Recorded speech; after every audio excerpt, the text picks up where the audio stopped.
Assalamualaikum warahmatullahi wabarakatuh. Halo Bibliovers, welcome back with us di YouTube channel Perpustakaan Universitas Muhammadiyah Sukabumi. Apalagi kalau bukan Library of Umi. Apa kabar nih kalian semua? Semoga selalu sehat-sehat ya.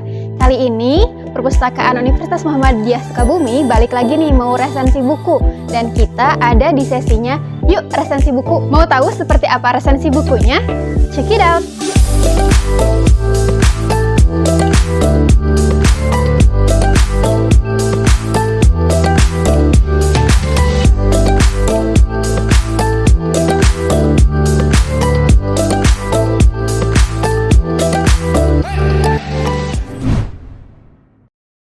Back to the laptop. Nah, Sobat Bibliovers, penasaran kan aku mau resensi buku apa? Tada, buku ini yang mau aku resensi.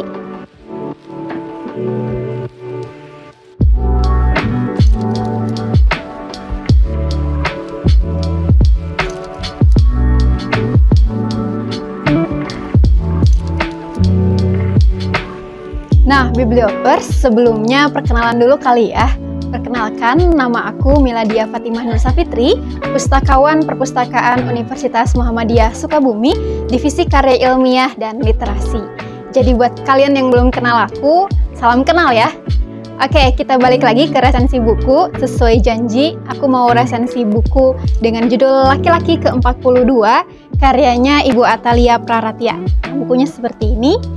Siapa sih yang nggak tahu Ibu Atalia Praratya Ridwan Kamil? So, pasti kalian udah pada tahu kan? Yaps, bener banget, beliau merupakan belahan jiwa orang nomor 1 di Jawa Barat. Tentunya, seperti yang kalian tahu, yaitu istri dari Gubernur Jawa Barat, Kang Emil. Oke, buku ini diterbitkan oleh Gramedia di Jakarta pada tahun 2021. Dan buku yang aku pegang ini merupakan edisi ke-1 dan cetakan kedua yang dicetak oleh Gramedia. Dan buku ini ada 121 halaman dan tentunya sudah memiliki ISBN atau International Standard Book Number. Oke, kalau bicara soal alasan kenapa aku baca buku ini, pertama kali ketika melihat buku ini tuh kayak kepo gitu, kepo dengan kisah cinta atau romansanya dari Ibu Cinta atau Ibu Atalia dan juga Kang Emil. Dan untuk first impression ketika baca buku ini luar biasa banget karena di awal buku ini luncur di tahun 2021, Bu Cinta di Instagram pribadinya menerangkan kalau beliau sedang memilih cover buku ini. Dan kebetulan aku juga saat itu ikut vote, jadi penasaran isi bukunya seperti apa. Jadi itu alasan aku baca buku ini. Oke Bibliovers, untuk gambaran dari buku ini, aku mau resensi buku untuk kalian semua. Jadi untuk buku ini, tadi karyanya Ibu Atalia, beliau juga merupakan Bunda Literasi Jawa Barat. Dan saya sebagai Duta Baca Jawa Barat tahun 2020, honestly it's an honor for me bisa resensi buku karya beliau.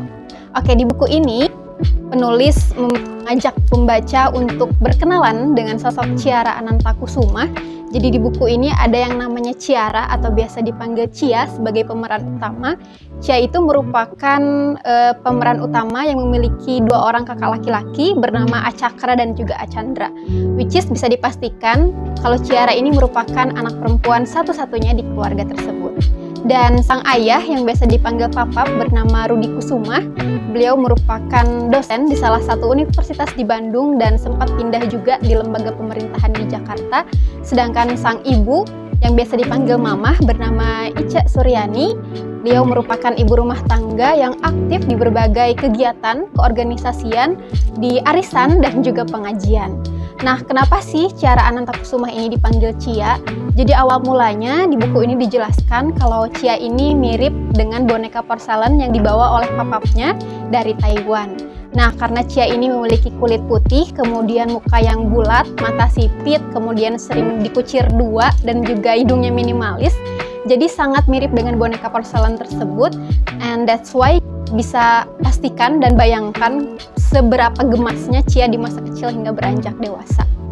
Nah, Cia ini juga merupakan anak dari suku Sunda yang lahir di Bandung tapi besar di Jakarta. Bukan besar, menghabiskan masa kecilnya di Jakarta.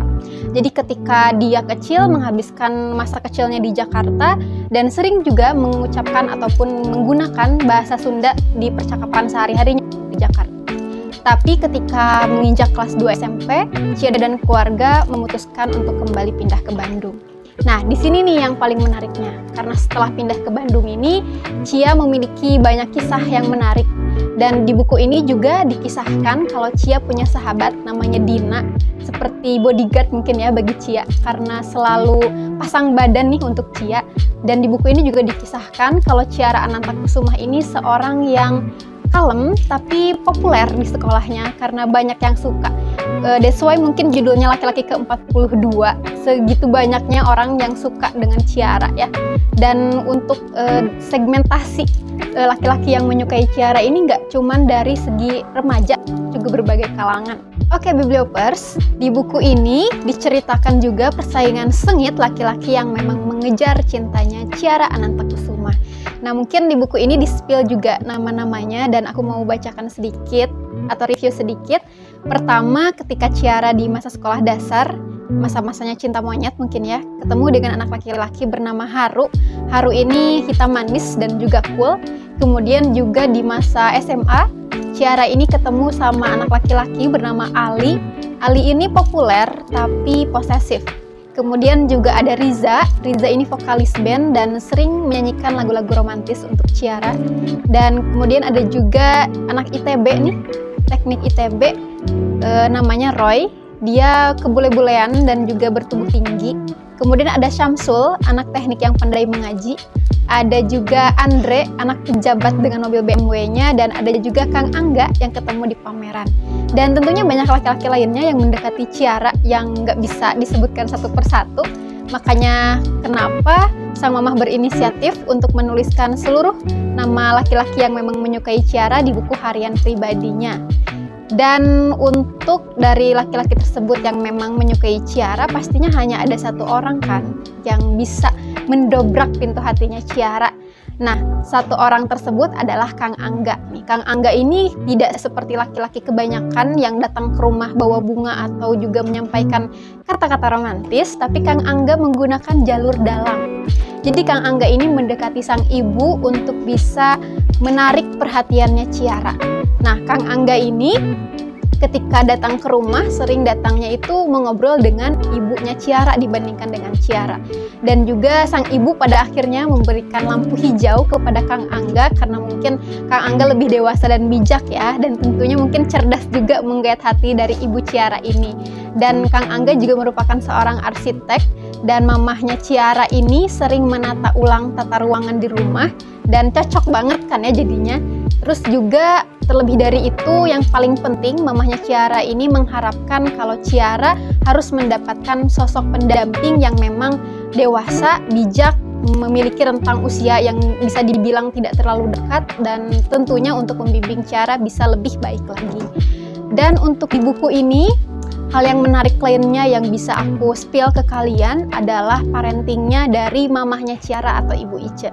Dari mamahnya Ciara ini ada hal menarik karena mamahnya Ciara sering berpesan juga kepada Ciara kalau perempuan itu berharga.